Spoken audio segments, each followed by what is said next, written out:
When every plan you made falls apart, who do you lean on? Let that question sink in for a moment. We are a generation of planners, of architects of our own lives.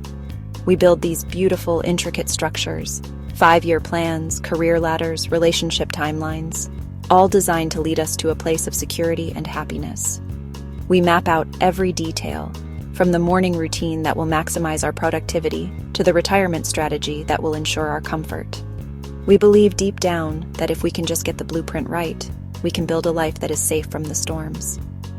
I remember a time in my own life when my blueprint felt perfect. I had the job, the city, the community. Everything was exactly where I thought it should be.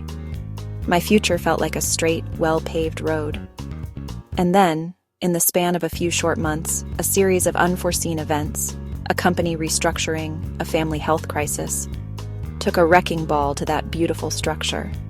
The road ahead, once so clear, was suddenly shrouded in that thick, disorienting fog. I was left standing in the rubble of my own best-laid plans, and the only question I could ask was, what now? My instinct, my panicked, grasping instinct, was to immediately start drawing up a new blueprint. A better one, a stronger one. Plan B, Plan C, Plan Z. Because the alternative, standing in the uncertainty without a map, felt absolutely terrifying. But what if that frantic scramble to create a new plan is the very thing keeping us stuck? What if the answer isn't a better plan but a different posture altogether? What if the answer isn't a plan, but a posture of trust? This is a radical shift for most of us. It feels counterintuitive, even irresponsible. Trust, in a world that rewards strategy and foresight, can seem passive or naive. We think of trust as a last resort, the thing we fall back on only when every single one of our own efforts has failed. But the posture of trust I'm talking about isn't passive.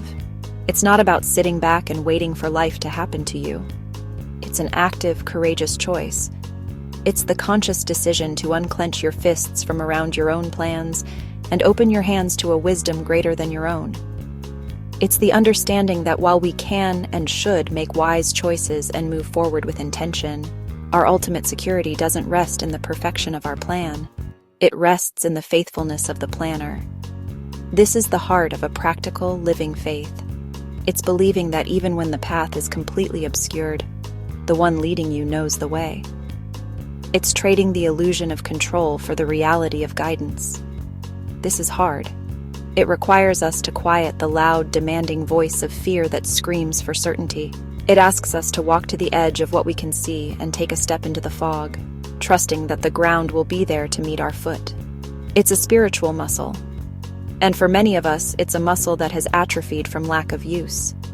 We've been so busy carrying the weight of our own futures that we've forgotten how to let go. And that's exactly what we're going to explore together today. This isn't just a philosophical idea. It's a practical skill you can learn and cultivate. In 12 minutes, I'll give you 3 specific, tangible ways to recenter your decisions when the future is foggy. These aren't just platitudes. They are anchors for your soul in turbulent times.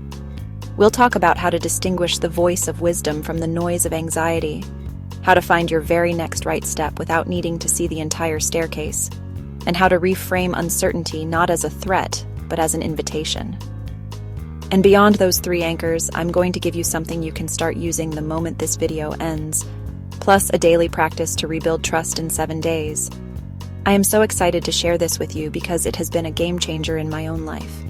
It's a simple 5-minute exercise that helps you intentionally practice letting go and builds that muscle of trust day by day.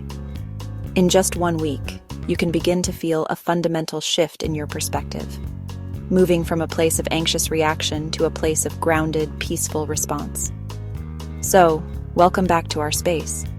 And if you're new here, I'm so glad you found your way. This is Seeds of Greatness. This channel is a community for people who are tired of a faith that feels disconnected from real life. We're here to explore a faith that is gritty, honest, and practical. If you want practical faith that works when life is unclear, when the platitudes fall flat and you need something real to hold on to, then you are in the right place. We don't shy away from the tough questions or the messy realities of a life of faith.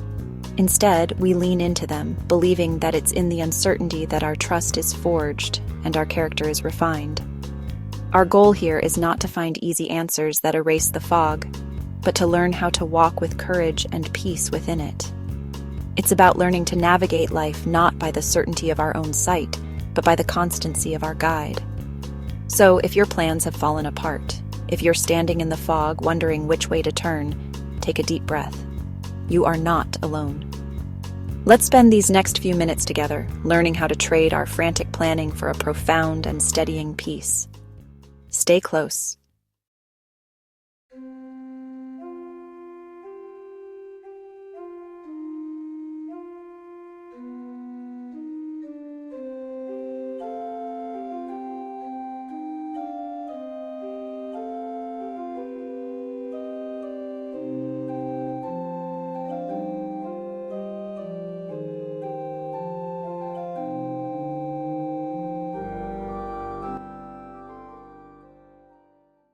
Uncertainty creates anxiety and paralysis. We try to control by over-planning or by numbing. Neither solves the deeper issue, trust.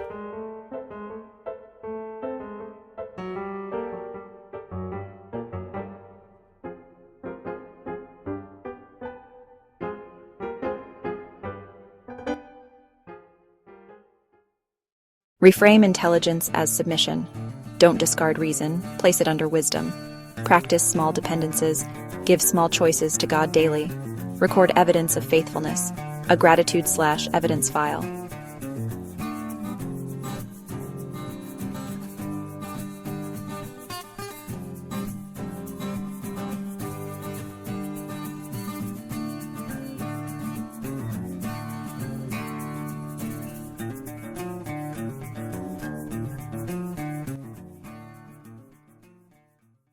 Let me share a story that beautifully illustrates this principle of surrender in our modern world. It's about a woman named Sarah, a dedicated pediatric nurse. For her, nursing wasn't just a job, it was a calling. She had a gift for calming frightened children and reassuring anxious parents. Her identity was deeply intertwined with her work. Then, the unthinkable happened. Due to hospital-wide budget cuts, her position was eliminated. The layoff felt like a physical blow. Suddenly, the future she had so carefully planned was a terrifying blank slate. Fear and anxiety became her constant companions. How would she pay her mortgage? What was she supposed to do now? She felt lost, as if a core part of who she was had been stripped away. In the initial shock, her prayers were raw and desperate pleas for her old life back. But as days turned into weeks, something shifted. She began to practice what we've been talking about. Instead of begging for a specific outcome, her short whispered prayers became simpler. God, I don't understand this. I'm scared, but I trust you. Show me the next step. It was a daily, sometimes hourly, act of handing over her fear.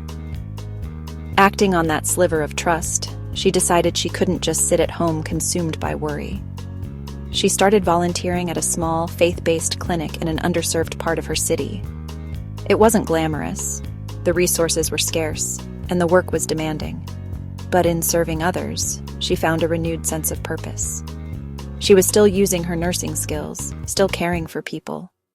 But her heart was changing. She wasn't doing it for a paycheck or for recognition, but purely out of a desire to be God's hands and feet. One afternoon, the clinic's director, a semi-retired doctor, observed her comforting a young mother whose child was very ill. He saw not just her medical competence, but the profound peace and compassion she exuded.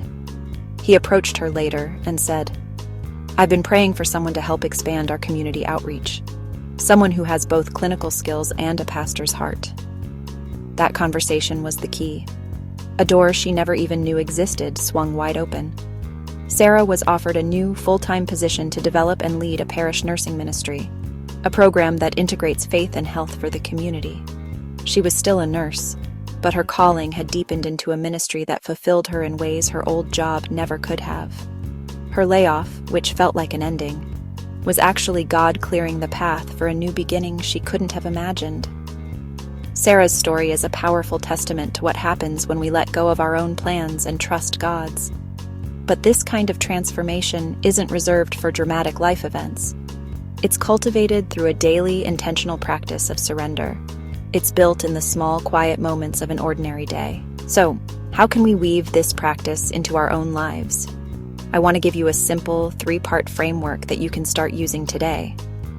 Think of it as a daily rhythm of release, recognition, and remembrance. It begins in the morning with a 2-minute surrender. Before the chaos of the day begins, before you even check your phone, take just 2 minutes. Find a quiet spot, close your eyes.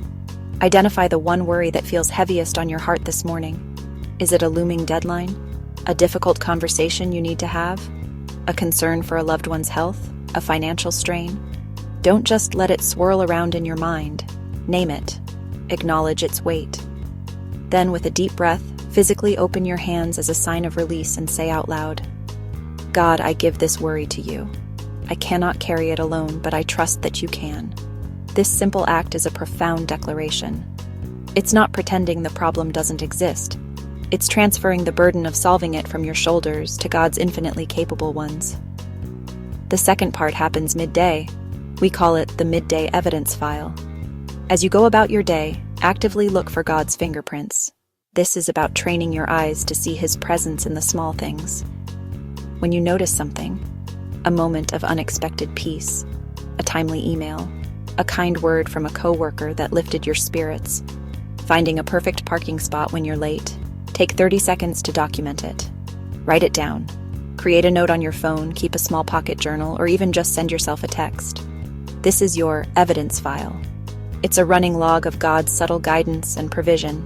Why write it down? Because our memories are fleeting, and doubt is a powerful liar. When you feel discouraged, you can open this file and review the concrete, tangible evidence of God's faithfulness in your life. It becomes your personal history of His goodness. Finally, the day ends with evening gratitude. Before you go to sleep, take a few moments to reflect on your day and list 3 specific things for which you are grateful. This practice powerfully shifts your focus from what went wrong to what was right, from what you lack to the abundance you already possess. But try to be specific. Instead of a generic, "I'm thankful for my family," you might say, "I'm thankful for the way my daughter hugged me when I got home." Or, "I'm grateful for the laughter I shared with my friend over the phone." This isn't just about being positive. It's about recognizing God as the source of all good things. Gratitude is our response to His constant, unwavering faithfulness. This daily rhythm, surrender in the morning, evidence gathering at midday, and gratitude in the evening, is how we build a resilient faith. It's how we turn anxiety into anchored peace, one day at a time. Before we close, I want to speak directly to the heart that feels heavy, to the mind that is spinning. If you're feeling overwhelmed by the very idea of trying to trust again, please hear me. That is completely understandable. Life can throw so much at us. Disappointments, betrayals, unanswered prayers, that the thought of opening our hearts to trust, even to trust God, can feel like an insurmountable mountain. It can feel like one more thing on an already overflowing plate of responsibilities and worries. You might be thinking, "I don't have the energy for this. I'm too tired to try and fail again." I see you, and your weariness is valid.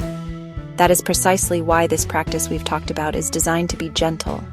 This isn't about spiritual gymnastics or forcing yourself into a state of perfect, unwavering faith overnight. It's the opposite. It's a quiet, grace-filled invitation to take one small, tiny step at a time. It's about breathing room. It's about acknowledging the doubt and fear, and gently turning your gaze toward hope, even if it's just for a moment. This is a journey of compassion, especially compassion for yourself. And on that journey, you do not have to walk alone. It is a sign of immense strength and wisdom to recognize when we need more support. Please, if you are carrying deep wounds or struggling with your mental health, combine this spiritual practice with professional support or counsel. Think of it this way. If your arm was broken, you would see a doctor. Our hearts and minds are no different. God provides us with skilled counselors, therapists, and wise mentors as a tangible expression of His care for us. Faith and therapy are not enemies. They are powerful allies in your healing. So how do you take that first gentle step? I've created a resource specifically for this purpose. It's a free 7-day devotional called The Practice of Trust. This isn't just a collection of verses, it's a guided daily experience. Each day, for 7 days, you'll receive a short reflection, a specific manageable action step, and a prayer to help you anchor your heart. It's designed to take just a few minutes, to meet you right where you are, and to help you build a new foundation of trust, one small stone at a time. You can download it right now using the link in the description. And to make this journey even more powerful, let's do it together. Let's create a wave of hope right here. If you are willing to take that first small step to simply try day 1 of the practice, I invite you to comment below with the words, "I trust." This isn't a magic declaration, but it is a powerful one. It's a signal to yourself that you're ready to begin. It's an encouragement to every other person who reads it, letting them know they aren't alone. Let's fill this space with our collective intention to heal and to trust again.